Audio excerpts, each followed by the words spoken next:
我是趙少康，你來到 TVBS 少康戰情室，這麼像特別來賓林亮君議員、徐府秘書長、副秘書長、賴士葆委員、江義珍議員、劉綵薇議員。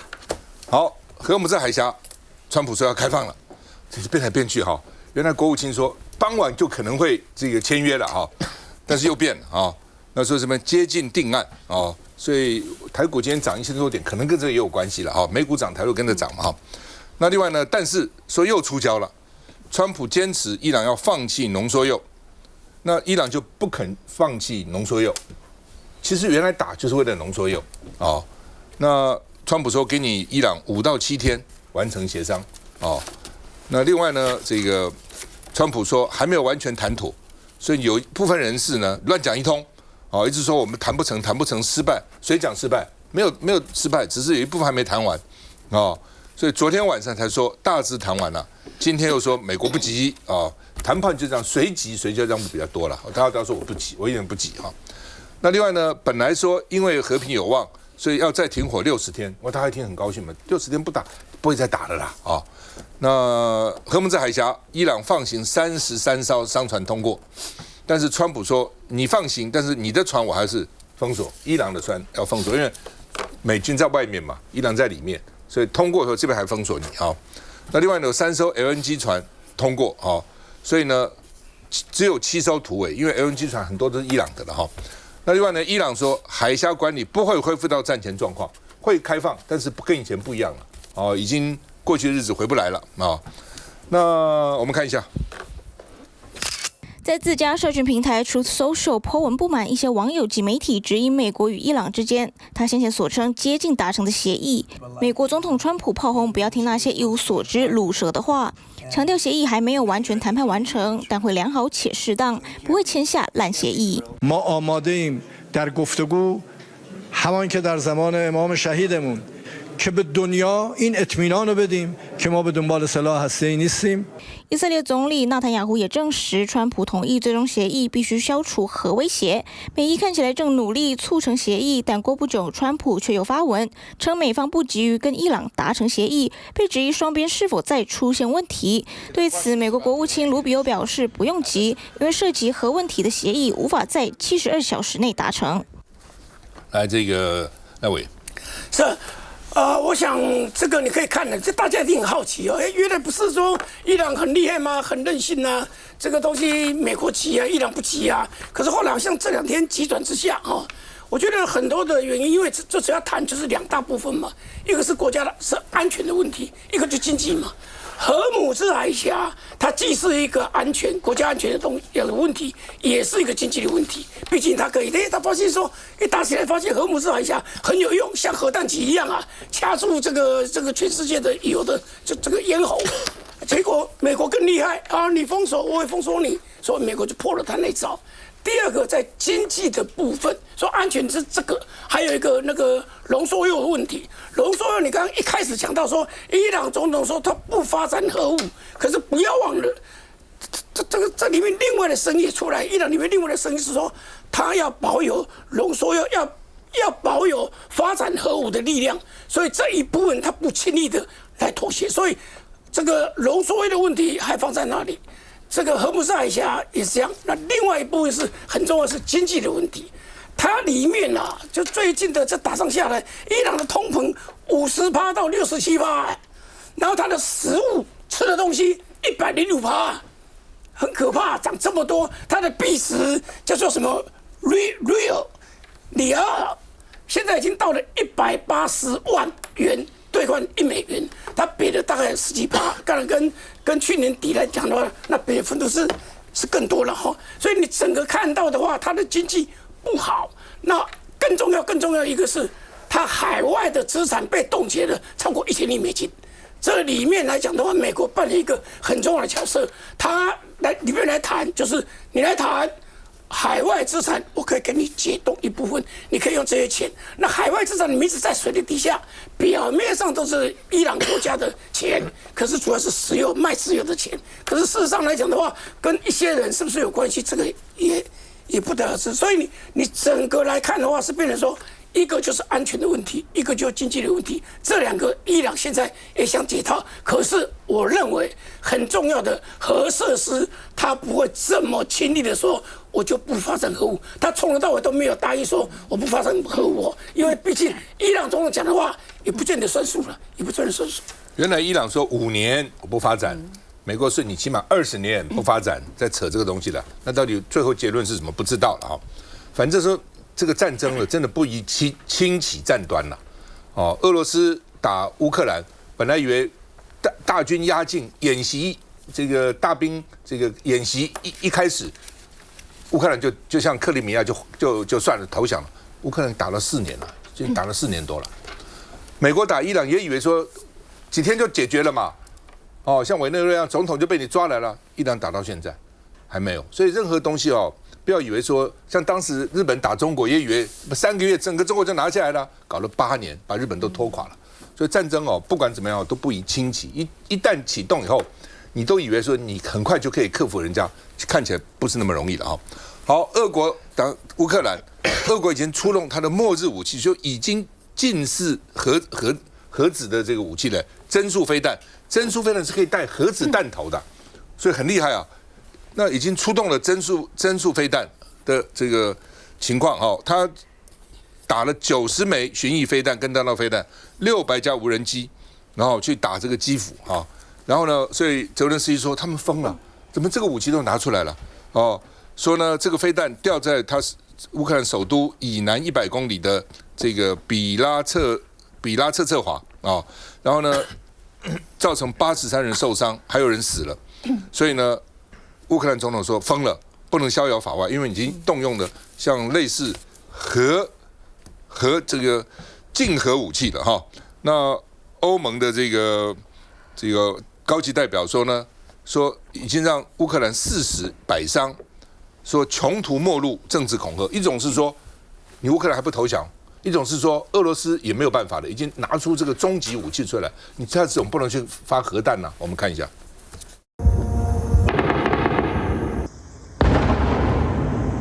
烏克蘭基輔夜空徹夜爆炸聲不斷，日出照亮市中心，多棟建築受損，飄散濃煙。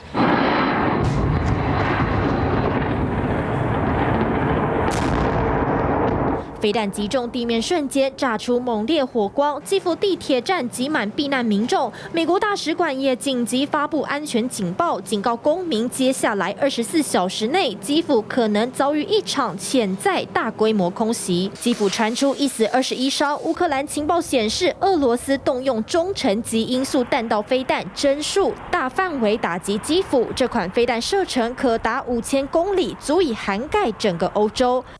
烏克蘭總統澤倫斯基發文指控俄軍毫無底線，發動聯合攻擊，還命中基輔一所學校，引發火災。不過，這對普京來說只是以牙還牙而已。原來，俄羅斯朝基輔射增速飛彈，是在報復烏克蘭前一天夜襲烏甘斯克大學宿舍，造成18人死亡，還有3人被埋在地下。Разбор завалов еще продолжается. 澤倫斯基還證實成功打擊距離邊境1700公里的俄軍工廠，雙方持續互相還擊，讓烏俄戰火一波未平，一波又起。來，徐府怎麼看？好，這是俄羅斯動用的增速飛彈，大家說極音速的飛彈，它其實是比一般大家所用的什麼超音速飛彈大概快10倍以上。這個意味着什麼？就是說大家本來說有所謂的防空，不管是鐵穹什麼穹，其實如果到極音速，它在最後要攻擊的時候，你要攔截是非常非常難截的。用到這樣子的武器去做空襲的時候，特別是它還可以搭載核彈頭的時候，這提出一個警告的意味。我這次是用這樣子普通的彈頭做空襲，下一次我是不是動用到核武？那如果這種核武的大國開始把這種核武器當作是常規性的恐嚇的武器的時候，這個對國際的秩序來講是一個非常恐怖的。久了大家會麻木之後，可是萬一哪一天他真的出手的時候，大家會措手不及。再來第二個，他這一次用增速飛彈，他其實是把它放到白俄羅斯這個地方，他其實跟波蘭跟這個可能波羅的海3小國是非常非常接近，他等於在北約的前面，好像就拿一把槍指着你，我就把武器擺在這裡，這個威脅恫嚇的意味非常非常濃厚。最後，我覺得他是叫板在川普這邊，就是說，這個國際的秩序，或是說的烏俄戰爭的結束與否，不是你川普說了算，我普丁還是相當有實力的。但這就考驗到川普了，因為剛剛我們在講到中東的戰爭，本來這個現在是報紙做最大的受害者，本來這邊講說哇，大家停火了，報紙印出來之後，今天這個川普又說啊，不急，這個還可以再等。但是大家會現在考驗的是說，你同時如果在烏俄這邊的戰火再升高了，但中東這邊還沒有結束的時候，你同時這2條戰線你要怎麼樣去處理？特別是最近川普又去了北京一趟，那台海的這一塊，你是不是這個兩邊戰線的時候，台海這邊你要做進一步的讓步呢？這個我覺得對川普來講，其實是一個大的隱憂。就大家現在都覺得美國你搞了個半天，對不對哈？你連一個這個伊朗都搞不定。所以北京看起來你更在想說，你伊朗都搞不定，你怎麼搞定台海的關係？所以從北京角度就看笑話嘛，对不对？當然北京我也不認為他主動打台灣了，但是你美國也很難鞭長莫及啊，就看你怎麼辦嘛。所以現在整個形勢就變成這樣子。那川普因為急於今天聯合報有登嘛，因為猶太人團體急於這個等於是遊說川普去行動嘛，那現在怎麼收尾，這就是另外一個問題了。休息一下再回來。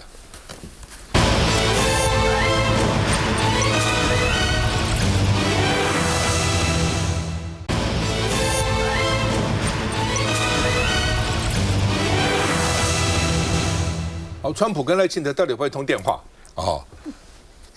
卓龍太太很好笑，都是要日夜守電話，腦筋壞了。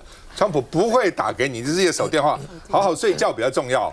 如果總統、行政院長都不睡覺，日夜守電話，那慘了。第二天那個決策一定一塌糊塗，睡眠是非常重要的哦。盧秀燕很絕，說你乾脆主動聯絡，你幹嘛等電話？你就直接打給他嘛。說川普，你不是要打電話給我嗎？來，我現在打給你了，接不接看你嘛。那就是主動一點了，不要被動。被動等電話是很辛苦的。那另外呢，這個到底還通不通電話？林佳龍說還沒有進入到雙邊規劃細節。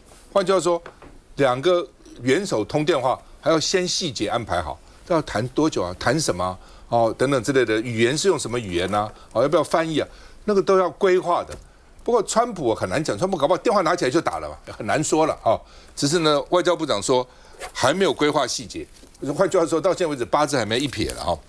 那另外呢，這個外交部說呢，關注美中的互動，美國跟中國兩個大國之間的互動，但是我們跟美國保持一個緊密協調的關係啊。那另外呢，說這個林佳龍說，美國試圖管理習近平，美中仍是戰略競爭關係。美國試圖管理習近平，習近平倒也試圖管理美國，那兩個國家你管我管你啊。那另外呢，說美國對台灣說還是秉持台灣關係法的規定，會賣武器給我們的意思是這樣子的啊。林佳龍說，軍售依法進行，台灣關係法，台灣跟美國共管中國的脅迫。我們現在談的說，美國會不會跟中國共管台灣？林佳龍說不是，是我們跟美國共管中國反正就大家反正隨便講嘛那另外呢，本來美國那個發價書110億美元先給了，立法院通過了但是呢，第二批就要等美國發價書來嘛。那會不會來呢？會不會來呢？不知道。看起來呢，有幾種可能，一種是不來了，一種是拖延，一種是減量，都有可能一種是分批因為。主要是因為川普一直希望習近平9月24號到大陸訪問。那如果習近平，而且事先一定是講好的，否則的話不會公布這個時間嘛。那9月24號去的時候呢，那就是替川普的期中選舉助選，其實就這樣，就這麼簡單。去一定帶禮物的。那這中間我已經跟你講不要賣武器了，那你中間你再賣的話，那我還去不去呢？我對你要求這個你都不同意，對不對？或是當面敷衍我，那還繼續賣。所以看起來9月24號以前。要通過140億不容易了要通過也是減量了，比如他先給你個10億、20億、意思是這樣對那邊有交代，對台灣有交代，一種是這樣，對他的國會有交代但是呢，大部分人認為說可能是9月24號以後了習近平去完了，然後川普再決定那而且專家說對川普是一舉兩得一個對習近平有交代一個呢，美國現在彈藥反正也不夠所以急什麼呢？事實上你要知道，這110億加140億不是立刻，是6年的計劃。它這個特別是6年的規劃所以本來就沒有那麼急嘛，本來就是分批嘛所以呢，說對川普一舉兩得我們看一下。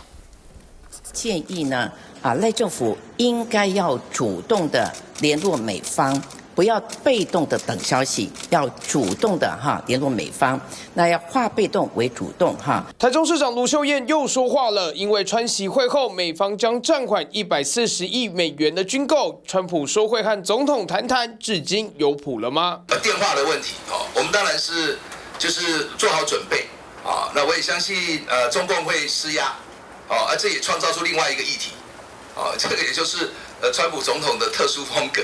外交部長林佳龍口風很緊，畢竟就連美國國務卿盧比歐對台美通話這事都回應沒有進一步消息。I don't have any news on that for you today. I just don't. 那麼在這次川習會之後，我們也有從美國政府方面聽取簡報，那也一再的確認美國對台的政策沒有改變。傳來熱線聽起來時候還未到。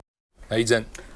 如果川普總統真的要跟賴清德總統通話的話，真的不需要鋪陳這麼多天。大家回想起這個蔡英文總統曾經跟川普通話，說通話了就通話啦，而且通話了之後呢，才把相關的一些訊息、通話的內容，然後這些細節放出來。所以你看到現在綠營就是整天有非常非常多一些消息，有非常非常多一些進度，但這個進度就是電話還沒有響啊，這個國內的宣傳就已經先打滿，所以看得出來，在這個議題上面呢，看起來就是國內的政治操作遠大於實際的去掌握了國際的局勢，實際的去掌握我國的命運。所以現在更好笑的是，光這個行政院長卓榮泰說，要請這個潘孟安日夜守着電話。我想說，這是要做民調嘛？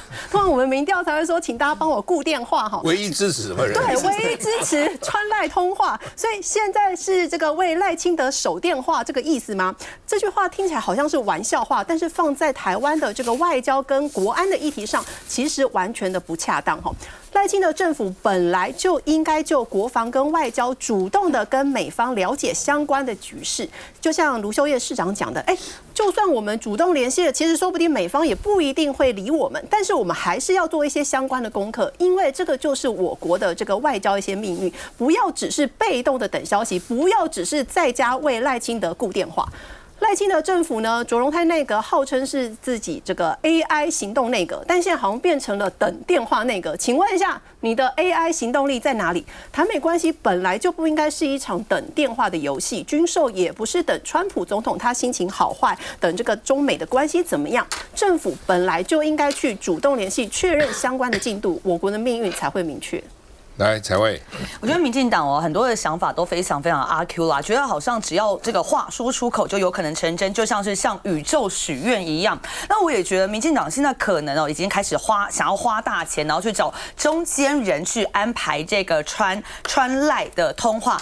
但事實上，這個川賴通話的可能性其實你看現在民進黨的這個表現就知道，根本其實是不太可能發生的嘛。民進黨過去最常最會的就是大內宣，如果可能性很高的話，其實按照民進黨的黨性，現在早就已經不知道內宣到什麼地步了，開始大肆這個吹噓川賴通話的可能性。但老實說，現在民進黨擔心的是什麼呢？除了當然大陸施壓之外呢，其實就算是通話了，就算這通電話成真了，搞不好賴清德被川普大罵一頓啊，所以根本是福禍難料。所以我覺得現在民進黨也不太敢大內宣。那尤其我們可以看到林佳龍是非常非常的低調，就可以看得出來，民進黨對於這件事情其實是非常非常擔心、憂心，而且謹慎的。尤其川普都擺明說了，這是一個非常好的談判籌碼，更可以看得出來，現在這一些通通都是美國說了算嘛，擺明了賴清德就是一個大棋子。那所謂台灣的主體性，民進黨一直以來都說我們台灣要有主體性，要有主體性，當然要有主體性啊，